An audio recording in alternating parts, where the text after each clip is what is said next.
Hello எல்லாருக்கும் வணக்கம். Welcome to middle class mouse special channel.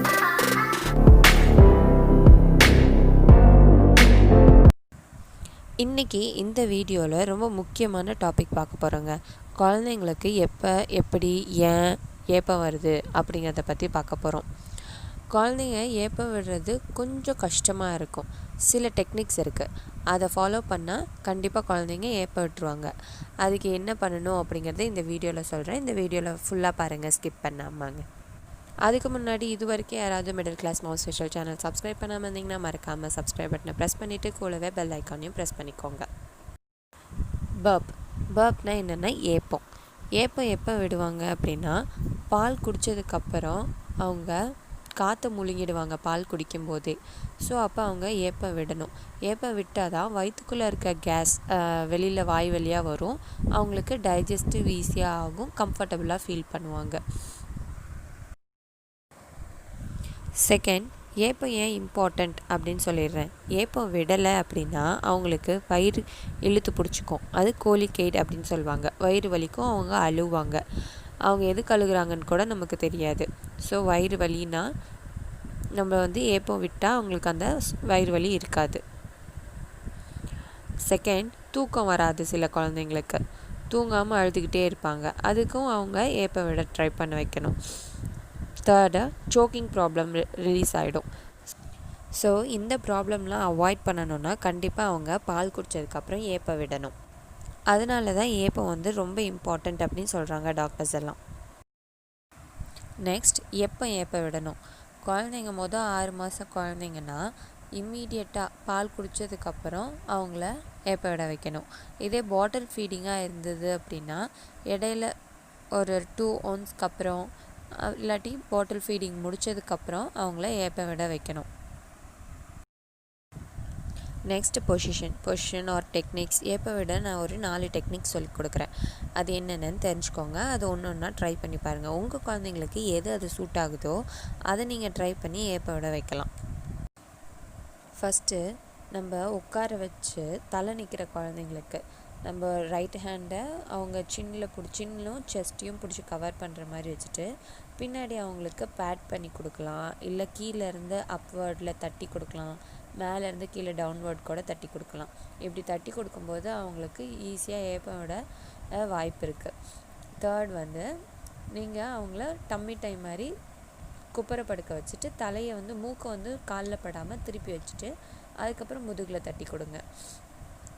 Third technique அவங்க படுத்திருக்க பொசிஷனே கால் முட்டி மடக்கி கொஞ்சம் பம்மை தூக்கி படுக்கிற மாதிரி படுக்க வச்சுக்கோங்க. இன்னொரு டெக்னிக் என்னென்னா, அவங்கள உட்கார வைக்கிற மாதிரியே நம்ம உட்கார வச்சுட்டு முன்னாடி நெஞ்சில் நம்ம ஒரு கையை வச்சு பிடிச்சிட்டு தலையும் கையும் பிடிச்சிட்டு அவங்க கூட வாக்கிங் இப்படியே நம்ம ஸ்ட்ரைட்டாக ஒரு வாக்கிங் மாதிரி போனோம் அப்படின்னா ஒரு 10 minutes அவங்கள உட்கார வச்சாவே அவங்களுக்கு ஏப்பம் வந்துடும். அதுவும் இல்லைன்னா சிம்பிள் டெக்னிக், பால் குடித்ததுக்கப்புறம் அவங்கள நீங்கள் தூக்கி ஷோல்டரில் வச்சு பின்னாடி முதுகில் தட்டி கொடுத்துட்டு வாக்கிங் போனீங்க அப்படின்னாவே ஏப்பம் விட்டுருவாங்க. நீங்கள் அப்படி வாக்கிங் போகும்போது அவங்க கூட பேசிக்கிட்டே போனீங்கன்னா அவங்க உங்களை கேட்டுகிட்டே ஏப்பம் விட்டுருவாங்க. நான் என் குழந்தைக்கு அப்படி தாங்க பண்ணேன். பால் குடித்ததுக்கப்புறம் தூக்கி ஷோல்டரில் வச்சுட்டு ஒரு வாக்கிங் போகும்போது அவ கூட பேசிக்கிட்டே பாட்டு பாடிக்கிட்டே போனேன். அப்போ கூட ஒரு பாட்டு பாடினேன், என்னென்னா அம்மா தோல்ல சாஞ்சிக்கிட்ட குட்டி பாப்பா ஏப்பம் விட்டா சரிக்கும் பாப்பா. என்னங்க, நல்லா இருக்கா? இந்த பாட்டு நல்லாயிருக்கு அப்படின்னா நீங்களும் உங்கள் குழந்தைங்களுக்கு இதே பாட்டு பாடுங்க. இந்த பாட்டு எப்படி இருக்குன்னு கீழே எனக்கு மறக்காமல் கமெண்ட்டும் பண்ணுங்கள். எல்லா குழந்தைங்களும் ஏப்பம் விடணும்னு அவசியம் இல்லைங்க.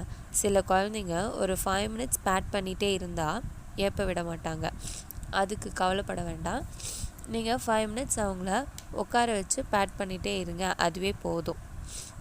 பாட்டில் ஃபீட் பேபிக்கெல்லாமே பாட்டில் நிப்பிள் சைஸ் ரொம்ப இம்பார்ட்டண்ட்ங்க.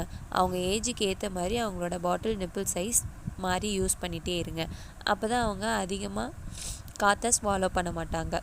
நெக்ஸ்ட்டு, ஃபார்முலா மில்கில் நல்லா ஷேக் பண்ணிவிட்டு அதில் இருக்கிற பபுள்ஸ் எல்லாம் ரிலீஸ் பண்ணிவிட்டு அதுக்கப்புறம் அவங்களுக்கு ஃபீட் பண்ணுங்கள். ஏன்னா அப்போ தான் அந்த பபுள்ஸ்லாம் வெளில போனால் தான் அவங்களுக்கு கேஸ் அவாய்ட் பண்ண முடியும். இதுவே மதர் ஃபீட் பண்ணுறவங்க அம்மாக்கா சாப்பிடும்போது ஃபுட்ஸ் சில ஃபுட்ஸ் வந்து ஏப்ப விடுற மாதிரி ஃபுட் இருக்கும், ஃபிஷ்ஷு, சோயாபீன்ஸ் எல்லாம். அதெல்லாம் உங்கள் குழந்தைங்களுக்கு நீங்கள் உங்கள் மதர் ஃபீட் மூலமாக கொடுக்கும்போது செக் பண்ணிக்கோங்க, அவங்க பால் கறக்குறாங்களா இல்லை மோஷனில் போகிறாங்களா அப்படின்னு. அவங்க அதிகமாக அந்த மாதிரி போகிறாங்கன்னா அந்த மாதிரி ஃபுட்ஸை அவாய்ட் பண்ணிக்கோங்க, இல்லை கொஞ்சமாக எடுத்துக்கோங்க. அப்படின்னா தான் அவங்களுக்கு கேஸ் ரிலீஸ் ஆகும், கம்ஃபர்டபுளாக இருப்பாங்க, ஏப்பமும் விடுவாங்க. இந்த வீடியோவில் கீழே டிஸ்கிரிப்ஷனில் மசாஜ் பண்ணுற லிங்க்கை போட்டிருக்கேங்க. சப்போஸ் உங்கள் குழந்தைங்களுக்கு கோலிகேட், வயிற்று வலி வந்துச்சு, ஸ்டொமக் ப்ராப்ளம் இருக்குது அப்படின்னா நீங்கள் குளிக்க வைக்கிறதுக்கு முன்னாடி இந்த மசாஜை பண்ணி பேபியை கம்ஃபர்டபுளாக இருக்க வச்சிங்க அப்படின்னா அதுலேயே அவங்களுக்கு கேஸ் ரிலீஸ் ஆகிடும். இந்த வீடியோவோட லிங்க்கை பார்த்துட்டு எப்படி மசாஜ் பண்ணணுன்னு தெரிஞ்சுக்கோங்க. Next observations. உங்கள் குழந்தைங்க எப்போல்லாம் ஏப்ப விடுறாங்க அப்படின்னு நீங்கள் கண்டிப்பாக அப்சர்வ் பண்ணி தெரிஞ்சு வச்சுக்கோங்க. எத்தனை தடவை ஏப்ப விடுறாங்கன்னு தெரிஞ்சுக்கோங்க. பாட்டில் ஃபீட் பேபி அதிகமாக ஏப்ப விடணும், பிகாஸ் அவங்க அதிகமாக அந்த பாட்டிலில் இருக்கிற காற்றை ஸ்வாலோ பண்ணிடுறாங்க. நம்ம ஏப்ப விடணும்னு குழந்தைங்கள ஃபோர்ஸ் பண்ணக்கூடாது. அவங்க கம்ஃபர்டபுளாக இருந்தாங்கன்னாவே நம்மளுக்கு போதும். ஏப்ப விடும்போது சில டைம் அவங்க கதக்குவாங்க, அது நார்மல் தாங்க. அதிகமாக இருந்தால் மட்டும் நீங்கள் டாக்டரை கன்சல்ட் பண்ணணும். வேறு எப்போல்லாம் நீங்கள் டாக்டரை கன்சல்ட் பண்ணணுன்னா ஃபீவர் அவங்களுக்கு 100.4 டிகிரி இருந்தால், இல்லை லூஸ் மோஷன் அதிகமாக போகிற மாதிரி இருந்தால், இல்லை அதிகமாக கேஸ் ரிலீஸ் பண்ணாலுமே, இல்லை மோஷனில் வந்து பிளட் இருந்தாலுமே, இந்த மாதிரி இருந்தானா நீங்கள் கண்டிப்பாக டாக்டரை கன்சல்ட் பண்ணணும். நான் இப்போ சொன்ன டெக்னிக்ஸ் எல்லாம் நீங்கள் ஃபாலோ பண்ணி பாருங்கள். அந்த டெக்னிக்ஸில் கண்டிப்பாக உங்கள் பேபி எப்போ கம்ஃபர்டபுளாக ஃபீல் பண்ணுறாங்களோ அந்த டெக்னிக்ஸையே நீங்கள் ஃபாலோ பண்ணி ஏப்ப விடுவீங்க. இந்த வீடியோ உங்களுக்கு பிடிச்சிருந்துச்சுன்னா எனக்கு கீழே மறக்காமல் சப்ஸ்கிரைப் பண்ணிவிட்டு லைக் பட்டன் ப்ரெஸ் பண்ணிவிட்டு ஷேர் பண்ணுங்கள். பை பை குட்டீஸ் and families. We will meet you next video soon.